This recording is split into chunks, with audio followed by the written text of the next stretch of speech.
बिस्मिल्लाहिर्रहमानिर्रहीम। अस्सलाम वालेकुम। Welcome to easy cooking with Naureen. आज मैं आपके साथ सबकी मनपसंद बहुत ही मज़ेदार सी भिंडी गोश्त की रेसिपी शेयर करूंगी। थोड़ी सी मुनफरिद तरीके से आज हम भिंडी गोश्त बनाकर तैयार करेंगे, जिससे इसका जायका और खुशबू और भी बढ़ जाएगी और खाने वाले खाते ही जाएंगे, उंगलियां चाट जाएंगे। बहुत ही मज़ेदार सी ये रेसिपी बनकर तैयार होती है।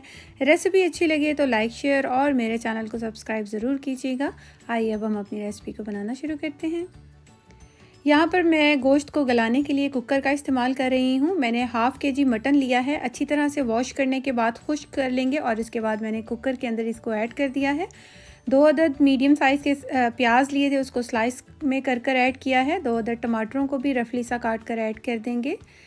1.5 टेबल स्पून मैं लहसुन और अदरक का पेस्ट ऐड कर रही हूँ। 1 टीस्पून नमक ऐड करेंगे। आप अपने टेस्ट के अकॉर्डिंग नमक और मिर्चों को ऐड कर सकते हैं। 1 टीस्पून मैंने सुर्ख मिर्च का पाउडर डाला है और 1 टीस्पून कश्मीरी लाल मिर्च डाली है। कश्मीरी लाल मिर्च में कोई तीखापन नहीं होता, इसलिए सिर्फ कलर के लिए उसको डाला जाता है। हाफ़ टीस्पून मैंने हल्दी पाउडर डाला था और 2 टीस्पून मैंने धनिया पाउडर डाला है। 1 टीस्पून भुना हुआ और कुटा हुआ ज़ीरा ऐड किया है। और अब हम गोश्त को गलाने के लिए पानी ऐड कर देंगे। आप देख लीजिएगा कि जो आपके पास गोश्त है वो कितना पानी लेगा गलने में। मैंने यहाँ पर तकरीबन 1.5 कप जो है पानी का इस्तेमाल किया है और इसको हम अच्छी तरीके से पहले मिक्स कर देंगे और उसके बाद कुकर का जो ढक्कन है उसे बंद कर देंगे और इसे हाई फ्लेम पर हमने सीटी आने तक पकाना है। और इसके बाद जैसे ही इसकी विसल बजना शुरू होगी, तकरीबन हम इसे 5 मिनट तक पकाएंगे। हमने गोश्त को फुल डन नहीं करना, तकरीबन 95% तक हमने इसको गला लेना है। मैंने तकरीबन 10 से 12 मिनट बाद चूल्हे की फ्लेम जो है वो बंद कर दी थी। मुकम्मल ये प्रेशर कुकर का टाइम है जो 10 से 12 मिनट मैं आपको दे रही हूँ। और यहाँ देखिए गोश्त में थोड़ी सी कसर बाकी है और अभी इसके अंदर पानी भी काफ़ी ज़्यादा है। तो अब हम इसकी भुनाई करेंगे इसी पानी के साथ कि हमने इसका पानी मुकम्मल खुश्क कर लेना है और इसकी अच्छे से हमने भुनाई करनी है मीडियम टू हाई फ्लेम पर। अब हम इसके अंदर ऑयल का इस्तेमाल करेंगे, ऑयल डालेंगे। ऑयल डालकर हमने इसकी भुनाई करनी है। तकरीबन हाफ़ कप के करीब मैंने ऑयल डाला है। एक बार मिक्स कर देंगे और अब हम इसकी भुनाई करेंगे।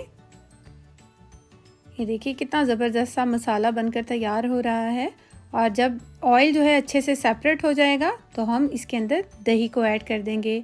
हाफ़ कप मैं दही डाल रही हूँ। फेंटा हुआ दही है। फेंटा हुआ दही डालेंगे तो बहुत अच्छी तरह से इसकी जो लेस है, शोरबा है या फिर जो इसकी ग्रेवी है बनकर तैयार होगी। 2 से 3 हरी मिर्चों को भी मैंने यहाँ पर स्लिट कर डाल दिया है। इसको भी मिक्स कर देंगे और अब हम इसको मुकम्मल जो है इसकी अच्छी तरह से भुनाई करेंगे कि इसका जो मसाला है वो बहुत ही अच्छा सा ज़बरदस्त सा दानेदार बने और ऑयल बहुत अच्छे से सेपरेट हो जाए और कलर भी बहुत अच्छा है। जब तक गोश्त भुन रहा है हम यहाँ पर भिंडी को काट लेते हैं। मैंने आधा किलो भिंडी ली है और इसको हम सबसे पहले अच्छी तरह से धो लेंगे और धोने के बाद किसी भी पेपर टॉवल या किचन टॉवल से इसको खुश्क कर लेंगे। इस तरह से कुकिंग बहुत आसान हो जाती है और बहुत अच्छे तरीके से भिंडी जो है वो फ्राई होती है। सबसे पहले हम इसकी हेड और टेल को कट कर देंगे और इसके बाद हम इसकी कटिंग करेंगे। यहाँ पर हमने भिंडी को छोटा छोटा नहीं कट करना, उसके वो सिर्फ फ्राई भिंडी में ही इस्तेमाल होती है। थोड़ा सा बड़ा साइज़ का कट करेंगे जो कि गोश्त में डाली जाती है। वो इस तरह की लंबाई में थोड़ा बड़े साइज़ में काटते हैं और जो फ्राई करते हैं उसे थोड़ा छोटे साइज़ में कट किया जाता है। एक तरफ गोश्त की भुनाई हो रही है, दूसरे चूल्हे पर मैंने यहाँ पर कढ़ाई रख दी है और इसके अंदर 1 टेबल स्पून ऑयल को ऐड करेंगे और जो हमने भिंडी को काट कर रखा है उसे ऐड कर देंगे। अब हम ऑयल के अंदर हाई फ्लेम पर भिंडी को फ्राई करेंगे। हमने भिंडी को हाई फ्लेम पर इतना फ्राई करना है कि भिंडी की जो लेस होती है वो बिल्कुल ख़त्म हो जाए और अच्छी सी खुशबू आने लगे और इसका कलर जो है वो चेंज ना हो। हमने इसको अच्छी तरह से फ्राई करना है और यहाँ पर भिंडी बहुत अच्छे से फ्राई हो चुकी है तो हम इसके अंदर जो हमारा गोश्त भुन चुका था उसको ऐड कर देंगे। एक बार मिक्स कर देंगे और मिक्स करने के बाद हम इसके अंदर जो है थोड़ा सा गरम मसाला पाउडर मैंने तकरीबन 1 टीस्पून गरम मसाला पाउडर डाला है और हाफ़ टी स्पून के करीब या 1/4 टीस्पून के करीब जायफल और जवित्री का पाउडर है, इसको ऐड कर देंगे। बहुत ही अच्छी खुशबू आती है इसको डालने से।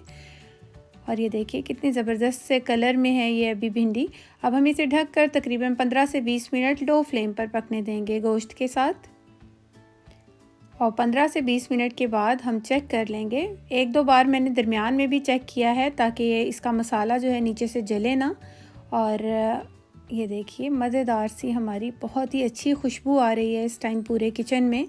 बहुत ही मज़ेदार सी ये हमारी भिंडी गोश्त बनकर तैयार हुआ है। इतनी मज़ेदार खुशबू आ रही है इसकी कि इसकी खुशबू से ही भूख लगने लग गई है, बहुत ही शानदार सी। और थोड़ा सा हरा धनिया और हरी मिर्चों को लास्ट में काट कर ऐड कर देंगे। और ये ज़बरदस्त सी हमारा भिंडी गोश्त जो है बनकर तैयार हो गया है। होपफुली आपको मेरी ये रेसिपी ज़रूर पसंद आई होगी। इसको ज़रूर इंजॉय कीजिएगा और अपने घर में बनाइएगा ये रेसिपी और इसे गर्मा गर्म रोटी के साथ खाइएगा। बहुत ही शानदार रेसिपी है।